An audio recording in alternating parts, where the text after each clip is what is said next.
Mr. Speaker, the recent spate of anti-Asian hate crimes overseas has been troubling.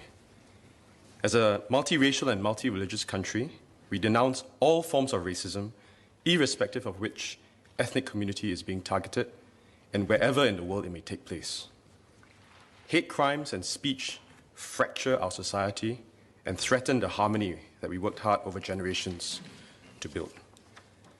Now, repeated exposure to hate crimes and speech deepens feelings of prejudice and distrust and sows discord between different communities. It can also desensitize individuals and normalize unacceptable behavior. And that is why we must be unwavering in our efforts to prevent hateful and divisive sentiments from taking root in our society.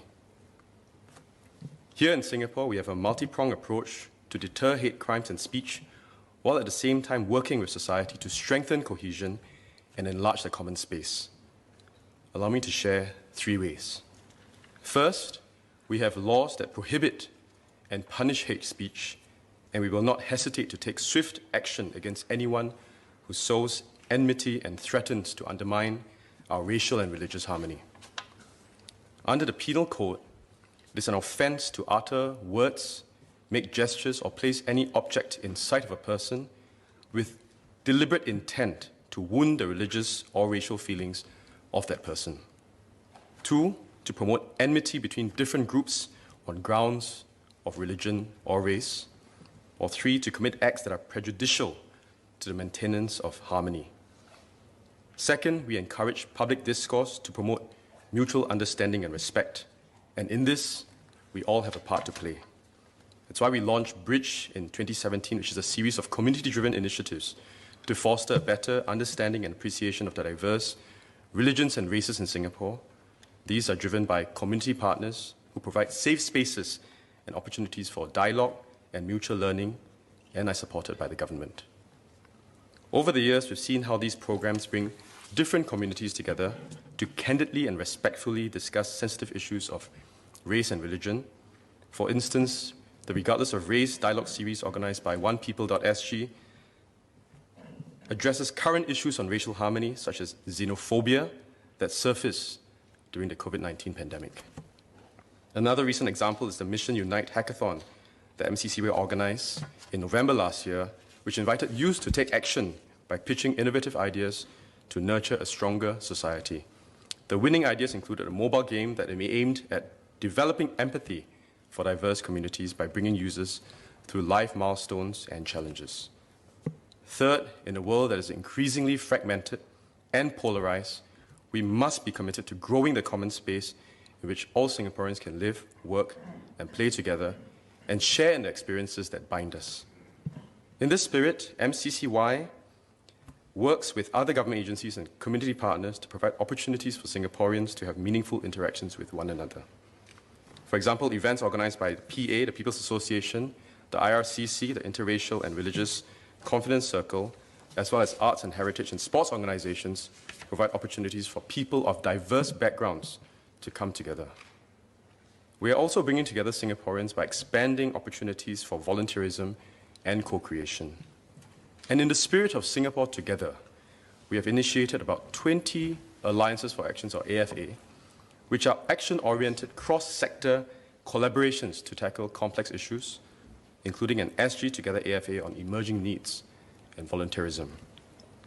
Over the past year, many Singaporeans demonstrated their readiness to stand together with their fellow Singaporeans in upholding social solidarity, especially when our racial and religious harmony is threatened by hateful sentiments or terrorist acts. But despite our best efforts, we are not immune to hate or xenophobia. Last Friday, there was an alleged racist attack on a 55-year-old Madam Hindusha Nita Vishnubai. Madam Nita said she was brisk walking from Choa Chu Kang MRT station towards the stadium when she had a run-in with a man who shouted racial slurs at her for not wearing her mask above her nose, and then he kicked her in the chest before running away. Madam Nita had lodged a police report, and police are investigating. So while we guard against the virality of COVID-19, it is more important for us to guard against the virality of hate and xenophobia. And we should never take the peace and harmony we have today for granted. And Singaporeans must take a firm stand against hate speech and crimes as one united people. Thank you. Ms. Tin.